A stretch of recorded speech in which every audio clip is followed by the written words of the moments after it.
तिमिरान्धस्य ज्ञानञ्जनशलाकया चक्षुरुन्मिलितं येन तस्मै श्रीगुरवे नमः। श्रीचैतन्यमनोभीष्टं स्थापितं येन भूतले स्वयं रूपः कदा मह्यं ददाति स्वपदान्तिकं। वन्देऽहं श्रीगुरौ श्रीयुतापदकमलं श्रीगुरुन् वैष्णवांश्च श्रीरूपं साग्रजातं सहगणरघुनाथान्वितं तं सजीवं साद्वैतं सावधूतं परिजन सहितं कृष्ण चैतन्य देवं श्रीराधा कृष्ण पादान् सहगण ललिता श्री विशाखान्वितांश्च। हे कृष्ण करुणा सिंधु दीनबंधु जगतपते गोपेश गोपिका कांत राधा कांत नमस्तुते। तप्त कांचन गौरांगी राधे वृंदावनेश्वरी विश्वभानुसुते देवी प्रणमामि हरिप्रिये। वाञ्छाकल्पतरुभ्यश्च कृपा सिन्धुभ्येव च पतितानां पावनेभ्यो वैष्णवेभ्यो नमो नमः। जय श्री कृष्ण चैतन्य प्रभु नित्यानंद श्री अद्वैत गदाधर शिवासादि गौर भक्तवृंद। हरे कृष्णा कृष्ण कृष्ण हरे हरे हरे राम राम राम हरे हरे। नमो विष्णुपादाय कृष्णप्रेष्ठाय भूतले श्रीमते भक्तिवेदांत स्वामिन्निति नामिने। नमस्ते सारस्वते देवे गौरवाणी प्रचारिणे निर्विशेष शून्यवादी पाश्चात्य देशतारिणे। हरे कृष्णा। भगवद गीता अध्याय 9 द मोस्ट कॉन्फिडेंशियल नॉलेज, श्लोक संख्या 34। तो ये इस अध्याय का आखिरी श्लोक और बड़ा ही महत्वपूर्ण श्लोक। मन्मना भव मद्भक्तो मद्याजी मां नमस्कुरु मामे वैश्यसि युक्तैवैवं आत्मानं मत्परायण। अपने मन को मेरे नित्य चिंतन में लगाओ, मेरे भक्त बनो, मुझे नमस्कार करो और मेरी ही पूजा करो। और इस प्रकार मुझ में पूर्णतया तल्लीन होने पर तुम निश्चित रूप से मुझको प्राप्त करोगे। तो इसके पहले हमने कुछ श्लोकों में सुना था, आपको याद होगा कि जो दुराचारी है, जो दुष्ट है या संसार की नज़रों में निम्न है या एक्चुअली में उसने बहुत पाप किए हैं, ऐसे सारे व्यक्ति भगवान को प्राप्त कर सकते हैं, उनके धाम को, यदि क्या करेंगे वो, हाँ, भजते माम अनन्य भाग। हाँ, उसके पिछले श्लोक में भगवान ने बोला प्राप्य भजस्व माम, जो मेरा भजन प्रेमा भक्ति में लगता है, मेरा भजन करता है। तो इस प्रकार भगवान बार बार यही बोल रहे हैं और साथ में बोल रहे हैं जो दृढ़ता से इस चीज़ को करता है अनन्य भाग, वो उसको ये स्थिति प्राप्त होगी। अब क्वेश्चन ये आ जाता है इसमें कि भजन किसको कहते हैं, हाँ, भक्ति किसको कहते हैं, जो भगवान बार बार बोल रहे हैं कि भक्ति जो करेगा वो मेरे को प्राप्त कर लेगा, वो किसी भी निम्न अवस्था से संत बन जाएगा, महात्मा बन जाएगा। तो वो भक्ति किसको कहते हैं, बड़े सरल शब्दों में इस श्लोक में बताया। ये गीता का एक ऐसा श्लोक है जो भगवान ने 2 बार बोला है। कैन यू इमेजिन, हाँ, 2 बार भगवान ने कुछ नहीं बोला इसमें, यही श्लोक आपको। और ये देखिए बिल्कुल मिडल में 18 अध्याय हैं, ये 9वां अध्याय है, 9वें अध्याय का अंतिम श्लोक है। और जस्ट इसका डबल कर लीजिए आप, 18वां अध्याय का आई थिंक 65वां है, 65वां श्लोक, उसमें ये श्लोक फिर से आता है और वो गीता का अंत है लगभग, उसके बाद थोड़ा सा और है। तो इस प्रकार से ये भगवान ने मिडल में भी बोला, भगवान ने अंत में बोला, इस श्लोक को भगवान ने 2 बार बोला और ऐसी बातें बोली हैं जो बिल्कुल प्रैक्टिकल लेवल पे समझने की हैं। तो समझने का मतलब ये है कि भगवान ने जितना भी ज्ञान दिया हम ये समझ सकते हैं ये उसका निचोड़ है ये करने को भगवान कह रहे हैं, इसीलिए 2 बार कह रहे हैं, बीच में भी कह रहे हैं और अंत में भी कह रहे हैं। कह क्या रहे हैं, कह रहे हैं कि अपने मन को मेरे नित्य चिंतन में लगाओ। मन मना का एक मतलब होता है मनमाना, कि मनमाने ढंग से काम करो। ये कह रहे हैं भगवान कि मनमाने ढंग से काम करो, मनमाने ढंग से मेरे भक्त बनो, ऐसा। मन मना का मतलब है मन को मुझ में लगाओ, मन मना मुझ में लगाओ, किसको, मन को। मन माना नहीं है, मनमानी भक्ति नहीं होती है कभी। मनमानी भक्ति में कोई नियम नहीं होते, कुछ कानून नहीं होते, सब अपने मन से करता है व्यक्ति, उसको मनमाना कहते हैं। और हम चर्चा कर रहे हैं कि मन को मुझ में लगाओ, इधर उधर मत लगाओ। और अपने मन को मेरे नित्य चिंतन में लगाओ। मेरे मतलब किसके, भगवान कह रहे हैं वो परमात्मा जो सर्वशक्तिमान है, जो कण कण में व्याप्त है? नहीं। फिर कृष्ण के चिंतन में लगाओ, क्योंकि कृष्ण वहाँ पर खड़े हैं। प्रभुपाद कह रहे हैं, लोग कई बार ऐसा भ्रमित करते हैं, लोगों को ऐसी टिप्पणियाँ लिख देते हैं कि वो कहते हैं कृष्ण का मन अलग है और कृष्ण अलग है। आप कृष्ण के मन में लगाओ ना ध्यान। इसका मतलब कृष्ण नहीं है, ये तो द्वापर में आया था, पैदा हुआ था, मरा था। हाँ, तो कृष्ण अलग है और कृष्ण का मन अलग है, उसका शरीर अलग है। और हमारा जैसे शरीर अलग है, हमारी सटल बॉडी अलग है, हमारा भी तो मन अलग है, हम अलग हैं, और हमारी आत्मा अलग है, हमारा सब अलग अलग है, जोड़ जाड़ के बनाया गया है। बट भगवान के साथ ऐसा थोड़ी है जोड़ जाड़ का मामला। तो ऐसा लोग बोलते हैं, क्यों? क्योंकि वो उस कृष्ण को भगवान नहीं मानते। क्यों नहीं मान पाते? क्योंकि उन्हें लगता है कि ये तो एक साधारण आदमी है, संसार में पैदा हुआ था। इसलिए भगवान बोलते हैं जन्म कर्म च में दिव्यम। आप समझ ही नहीं सकते कैसी दिव्यता है। हाँ, आपको पता ही नहीं चलेगा कि मैं कैसा कर रहा हूँ, मैं क्या कर रहा हूँ। फिर भी भगवान ने काम तो ऐसे बहुत सारे किए जो साधारण नहीं थे, लेकिन फिर भी लोग उनको मनुष्य ही मान लेते हैं। मानुष्यम तनु आश्रितम। इसलिए भगवान बोलते हैं इस श्लोक को कि वो लोग मूर्ख हैं, बेवकूफ़ हैं, जो मुझे एक साधारण मनुष्य समझ लेते हैं। वो मेरे परम भाव को नहीं जानते कि हम कि सर्वलोके महेश्वरम काइंड ऑफ, कि मैं क्या हूँ? मैं तीनों लोगों का महेश्वर हूँ, कंट्रोलर हूँ। This is my real position. लेकिन लोग इस बात को समझ नहीं पाते हैं और मुझे मनुष्य समझते हैं। इसलिए जब यहाँ पर भगवान बोलते हैं कि मन को मुझ में लगाओ, मेरे चिंतन में लगाओ, तो लोग इस बात को मानते नहीं हैं। जबकि गीता का ये निचोड़ है और इन्हीं सीरीज और श्लोकों के बाद में आ रहा है, जिसमें भगवान कह रहे हैं कि यदि तुम मेरा भजन करोगे, भक्ति करोगे, तो अगर तुम पापी से पापी भी हो, जो कि हम हैं, तो साधु संत बन जाओगे। उसके लिए भजन का मतलब बतवाना है, मन को मुझ में लगाओ। हाँ, और मेरा यानी कि मन को मेरे चिंतन करो। जैसे आप जप कर रहे हो तो जप करते हुए नाम पर चिंतन भी करो। अभी हम श्रवण कर रहे हैं तो उस पर चिंतन करो, खाली सुनना नहीं है, उस पर चिंतन करना है।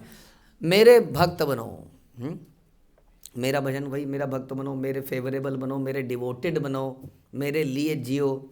भगवान पहले भी बोलते हैं यद करोसी यद असनासी, वही बोल चुके हैं, जो करो, जो खाओ, जो तपस्या करो, जो ये करो, वो सब मेरे लिए करो। ये भगवान ऑलरेडी बोल चुके हैं।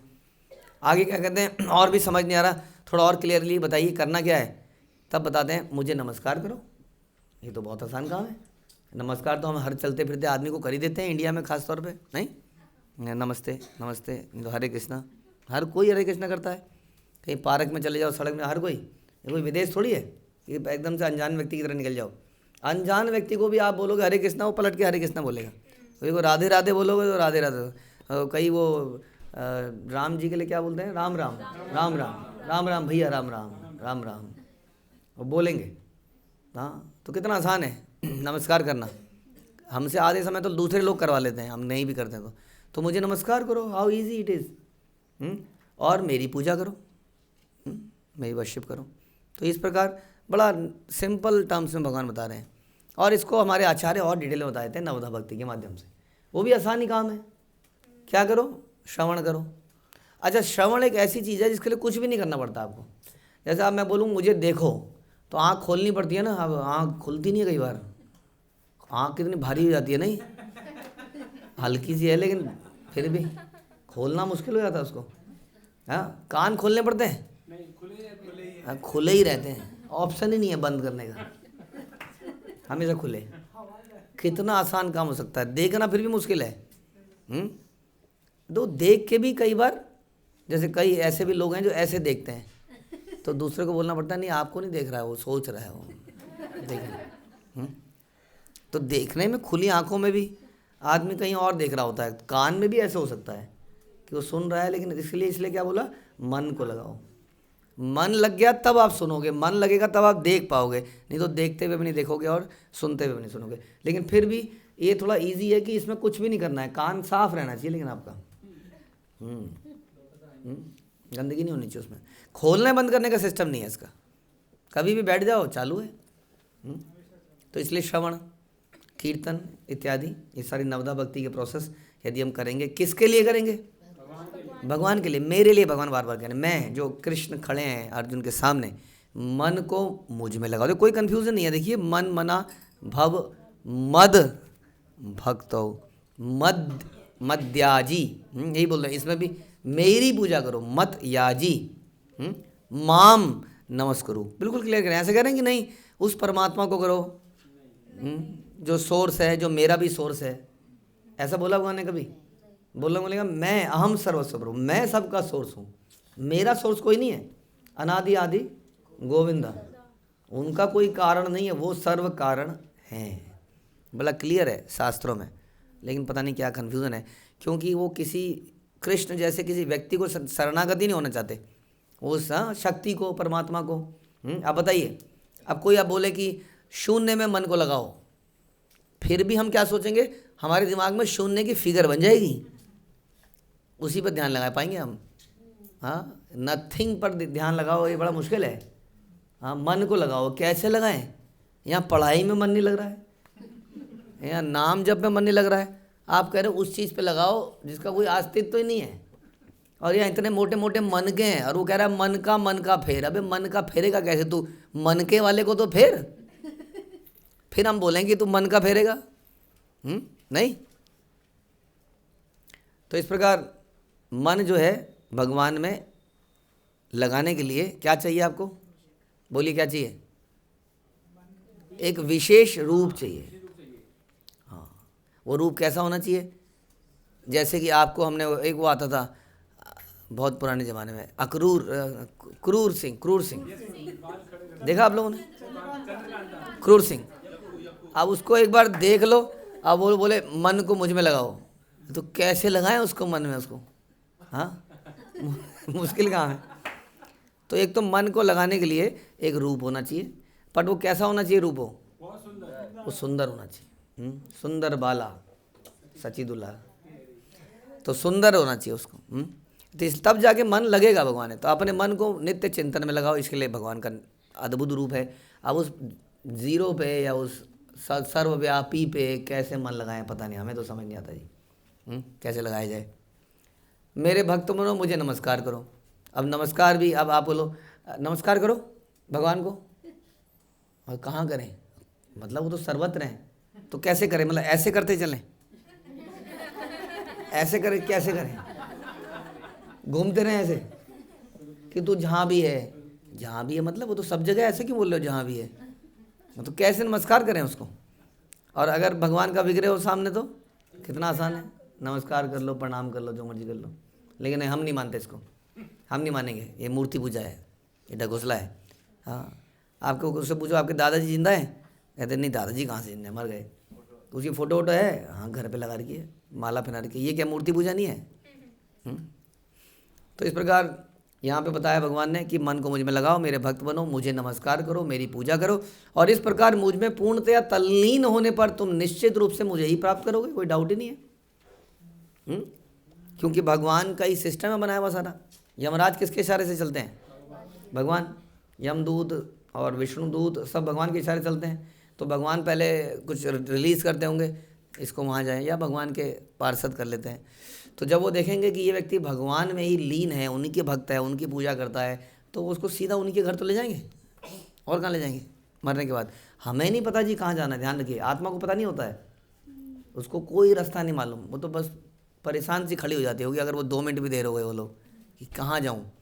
और फिर वो कुछ नहीं है, एक जना घसीट के ले जाते हैं, एक जगह पे बैठा के ले जाते हैं, बस बैठिए जी, आप आराम से बैठिए। अब जब आराम से बैठ के जाता है तो उसे सब दिखता है नीचे का सिस्टम। हाँ, पहले उसको ये दिखेगा आपका कांग्रीगेशन हॉल, हाँ, गुरुकुल की छत, और ऊपर जाएगा तो उसको ये हमारा भारतवर्ष दिखने लगेगा थोड़ी देर में, और थोड़ी देर में फिर क्या दिखेगा उसको? वो पृथ्वी के दिखेगी उसको, और फिर पृथ्वी के ऊपर के प्लैनेट दिखेंगे उसको। सच में वो स्वर्ग के उसके ऊपर से निकल के जाएगा वो। ऐसा पता है ध्रुव महाराज के केस में, सुनिए आप, ध्रुव महाराज कहते हैं ये सब मैंने देखा वो देखते देखते देखते गोप कुमार की भी कथा में सुनते हैं हम, इस प्रकार को सब कुछ यहाँ से दिखता जाएगा।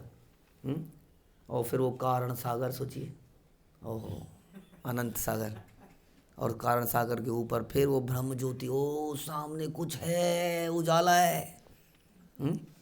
फिर उसमें से शुक करके अंदर घुस जाएगा। तो ये सब उसको दिखेगा, और वो लोग उसको लेके जाएंगे, उसको नहीं पता जाना कैसे है।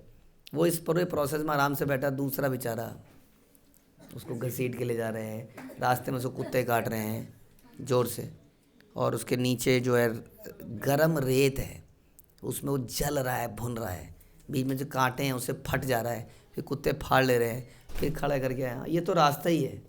और फिर आगे तो फिर क्या क्या होता है। और एक ऐसा तो क्या गंतव्य कितने बड़े अलग अलग हो जाते हैं हमारे कर्मों की वजह से, हमारे जीवन के जीने के तरीके से। तो इसलिए भगवान कह रहे हैं मन को मुझ में लगाओ, मेरे भक्त बनो, मुझे नमस्कार करो, मेरी पूजा करो, मेरा नाम लो, मेरी भक्ति करो, तो तुम मुझे प्राप्त करोगे। हरे कृष्णा। श्रील प्रभुपाद की जय, भगवद गीता की जय।